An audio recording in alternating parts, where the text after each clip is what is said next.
이념의 시대에 교육을 받고 성장한 제 입장에서는 21세기가 정말로 20세기와 완전히 다른 새로운 세상이 열리는 줄 알았습니다. 많은 이들이 20세기의 다양한 문제들을 경험하였고 그 심각한 부작용 역시도 잘 알고 있기 때문에 새로운 세기가 열릴 때에 그러한 문제들을 극복하며 또한 그 문제의 본질을 깨달아 올바른 대응책을 내놓을 줄 알았던 것이죠. 테러 집단에 쉽게 동조하는 새로운 세대가 나타나기 전까지 사실 젊은 세대는 기성세대보다 더 진보적이며 더 나은 그 무엇인가를 지향한다라고 하는 환상이 있었습니다. 하지만 21세기는 20세기의 이념적 갈등과 또 그로 인한 수없이 많은 비극을 경험하고도 테러의 시대를 맞이했던 것입니다. 젊은 세대들 중에서 고독한 늑대라고 불리는 이들은 현대 사회에 날카롭고 이익중심적인 환경에 반대하며 테러에 동참하는 모순적인 행동을 취하기 시작했습니다.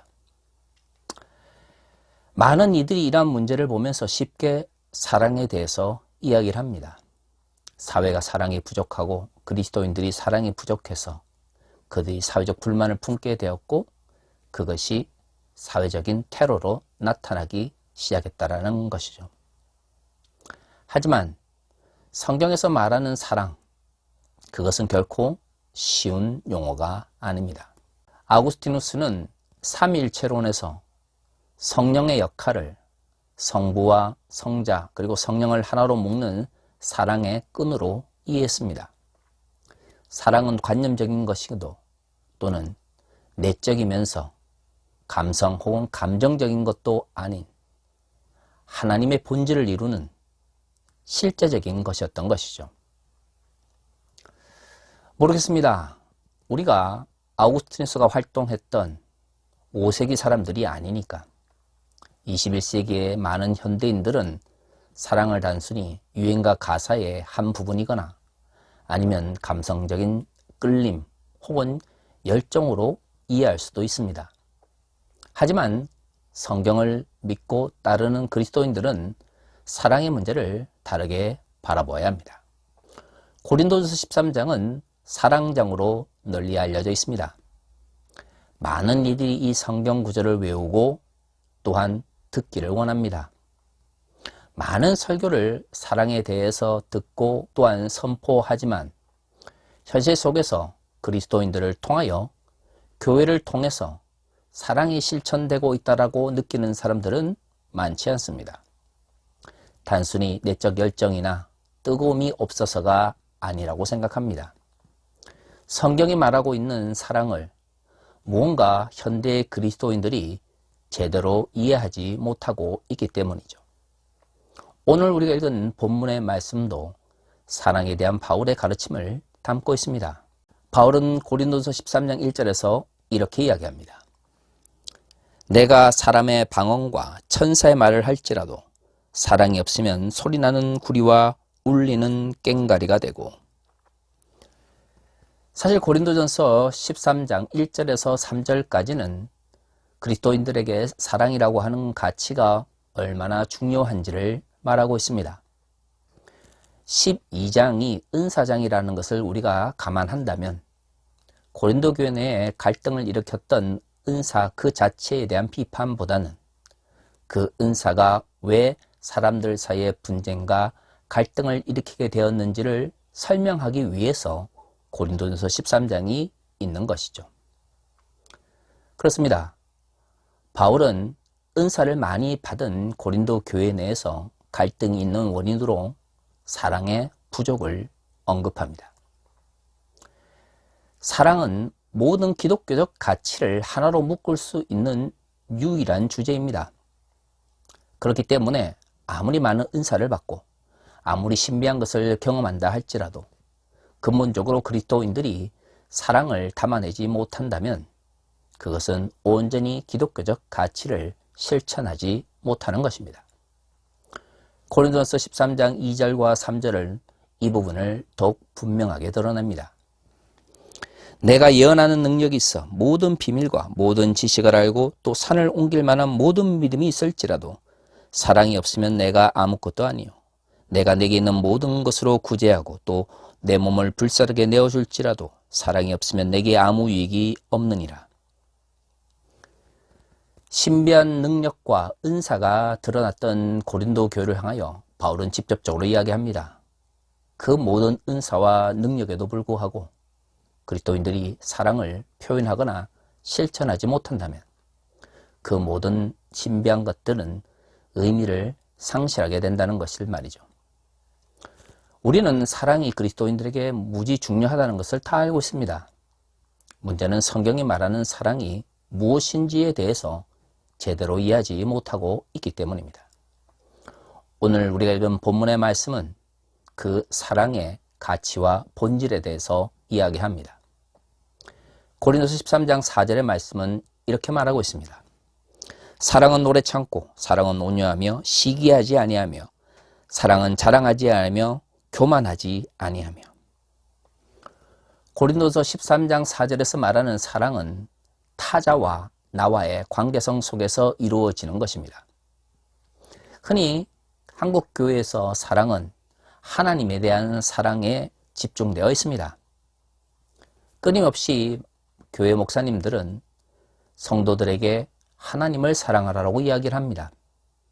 그리고 그 하나님에 대한 사랑은 목사님의 말씀에 순종하는 것이거나 교회에 헌금을 잘 내는 것, 예배에 꾸준히 참석하는 것, 혹은 교회 봉사를 잘하는 것 등과 같은 교회의 이익과 관계 등 것인 경우가 많죠. 그러다 보니 하나님을 사랑해야 된다는 그 상투적인 말이 기독교적 사랑의 가치를 제대로 담아내지 못하는 경우가 많습니다. 예수께서는 구약의 모든 율법과 선지자의 말씀을 사랑이라는 용어로 요약하셨는데요. 그때 그 사랑은 하나님을 사랑하는 것뿐만 아니라 이웃을 사랑하는 것 역시도 포함하고 있습니다. 당신의 독생자를 이 땅에 보내셔서 인간을 구원하신 하나님을 사랑하는 것은 그것을 깨달은 그리스도인들에게 너무나 당연한 것입니다. 문제는 성경이 말하는 그 하나님에 대한 사랑은 이웃에 대한 사랑과 뗄래야 뗄 수 없는 관계에 있는 것이죠. 그래서 오늘 고린도전서 13장 4절 이하의 말씀은 사랑의 본질을 타인과의 관계성 속에서 이루어지는 의지적인 것으로 규정하고 있습니다. 누구를 향해서 오래 참고 온유하고 시기하지 않을까요? 그렇습니다. 1차적으로는 고린도 교회 내에서 은사와 신비한 능력으로 인하여 분쟁이 생기고 갈등이 생긴 같은 성도들을 향하는 것이죠. 하지만 예수께서 말씀하신 사랑의 대상인 이웃은 우리의 도움을 필요로 하는 사람입니다. 선한 사마리아인의 비유에서 선한 사마리아인은 강도 만난 자와의 관계를 이웃이다라고 규정하고 있습니다. 그 말은 그리스도인들과 비그리스도인들 사이에서 사랑의 관계가 형성될 때에는 도움을 주는 사람과 도움을 필요로 하는 사람의 관계여야 한다는 것입니다. 1차적으로 고린도전서 13장에서 말하는 사랑은 고린도 교회 내에 성도들 간의 사랑을 이야기를 하지만 보다 본질적으로 사랑의 대상은 우리의 도움을 필요로 하는 비그리스도인들을 포함하는 것이죠. 그들을 향하여 인내하고 온유하며 시기하지 말 것을 이야기합니다. 하지만 많은 이들은 사랑을 일시적 감정이나 열정으로만 생각을 합니다. 하지만 바울은 인간의 의지와 노력에 초점을 맞추고 있습니다.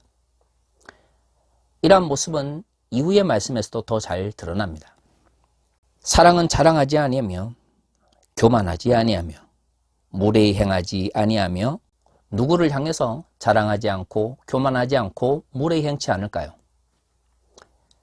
성도들과 그리고 우리의 도움을 필요로 하는 이웃을 향하는 것이죠. 사랑은 하나님에 대한 사랑일 뿐만 아니라 인간에 대한 사랑, 우리의 도움을 필요로 하는 사람들에 대한 사랑을 기반으로 합니다. 그런데 이러한 사랑이 본질적으로 추구해야 되는 것이 오늘 우리가 읽은 고린도전서 13장 5절 이하의 말씀에 등장합니다.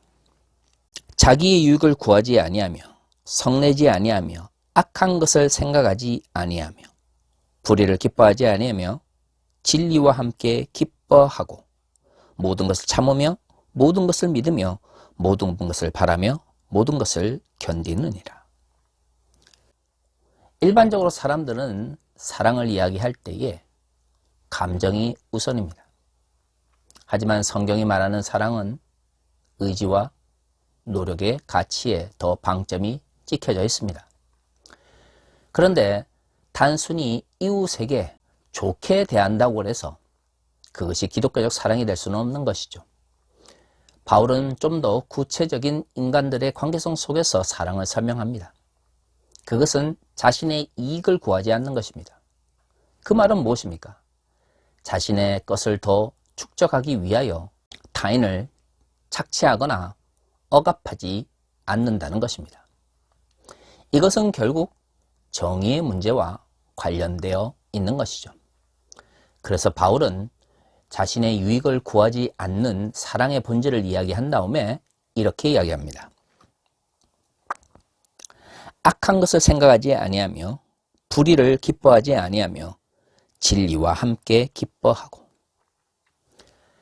자신의 유익을 위하여 타인을 억압하거나 착취하지 않는 것은 곧 정의의 문제이며 그것은 불의를 기뻐하지 않고 진리를 추구하는 것과 연결되어 있습니다. 그 반대쪽에 있는 가치가 바로 성내는 것과 악한 것을 생각하는 것이죠.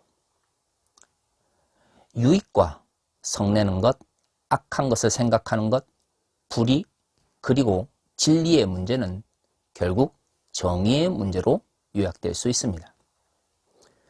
성경이 말하는 사랑의 본질은 1차적으로 사람들 사이에 그리고 타자에 대한 온유한 마음과 행동에 있습니다. 그리고 그것은 정의의 문제와 연결되어 있는 것이죠. 니콜라스 월터스토프는 사랑과 정의에서 이렇게 이야기를 합니다.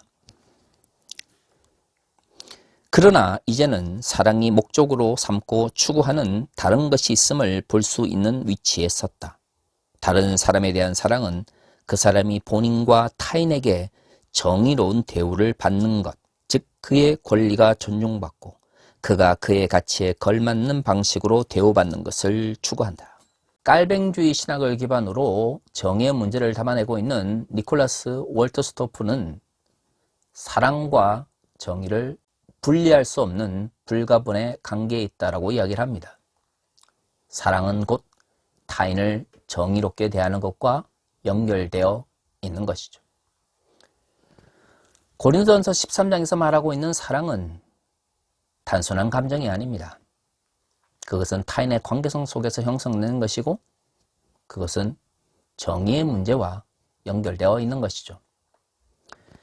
하지만 어느 순간부터 한국 교회에서 사랑의 가치는 성도들을 착취하고 그들을 더욱더 교회에 오래 붙잡아두기 위한 하나의 도구로 전락했습니다. 더 이상 사랑을 이야기하면서 정의를 이야기하는 이들을 찾아보기 어려워진 것이죠. 한국 교회의 기독교적 가치의 왜곡은 바로 이처럼 사랑에 대한 올바른 인식이 자리 잡지 못했기 때문입니다. 고린도전서 13장 8절은 이렇게 이야기합니다. 사랑은 언제까지나 떨어지지 아니하되 예언도 피하고 방언도 그치고 지식도 패하리라. 타인의 관계성 속에서 형성되는 사랑, 정의로운 사랑, 그것은 그 어떤 가치들보다 우위에 있습니다. 예언도, 방언도, 지식도 그 언젠가는 사라질 수밖에 없지만 성경이 말하는 타인의 관계성 속에서 이루어지는 정의로운 사랑은 사라지지 않는 것이죠. 그것은 무엇을 이야기할까요? 교회 공동체의 본질은 신비한 능력을 나타내느냐, 성경에 대한 높은 수준의 지식을 가지고 있느냐가 아니라 얼마만큼 타인과의 관계 속에서 정의로운 사랑을 실천하느냐에 있다라는 의미입니다. 하지만 한국교회에서 하나님에 대한 사랑만큼 인간에 대한 사랑을 이야기하는 모습은 쉽게 찾아볼 수 없습니다. 타인과의 관계성 속에서 정의로운 사랑을 이야기하는 모습은 더더욱 찾아보기 힘든 것이죠. 어느 순간부터 사랑은 자신의 이익을 지키기 위해서 타인을 착취하거나 억압할 때 사용하는 용어로 전락하고 있습니다. 그래서 한국교회가 하나님 나라의 가치, 하나님의 뜻을 잊어버리게 된 것이죠. 사랑하는 성도 여러분, 한국교회가 올바른 하나님의 뜻을 이루어 나아가는 길은 무엇일까요? 저는 사람들의 관계성 속에서 정의로운 사랑을 실천하는 것이라고 믿습니다. 이제는 한국교회에서 사랑을 이야기하면서 정의에 대한 고민들을 함께 해야 합니다. 아니, 정의로운 사랑이라고 하는 것이 무엇인지에 대한 본질적인 고민들이 이루어져야 하는 것이죠. 언제까지 자신의 이익을 위해서 아니면 담임 목사나 종교 지도자들의 유익을 지키기 위하여 사랑이라는 말이 남용되고 혹은 헛되이 사용되어야 할까요? 우리의 도움을 필요로 하는 이웃들에게 정의롭게 실천될 수 있는 사랑에 대하여 고민해야 되지 않겠습니까? 그렇지 못한다면 한국교회는 21세기에 더 이상 존재의 의미를 가질 수 없게 될 것입니다. 이제 우리는 결심해야 합니다. 이대로 한국교회의 몰락을 지켜볼 것인지 아니면 정의로운 사랑을 통하여 하나님의 뜻을 이루며 하나님의 나라를 실현하는 교회가 될 것인지. 저는 한국교회가 정의로운 사랑을 향하여 나아갈 수 있기를 소망합니다. 다 같이 기도하겠습니다.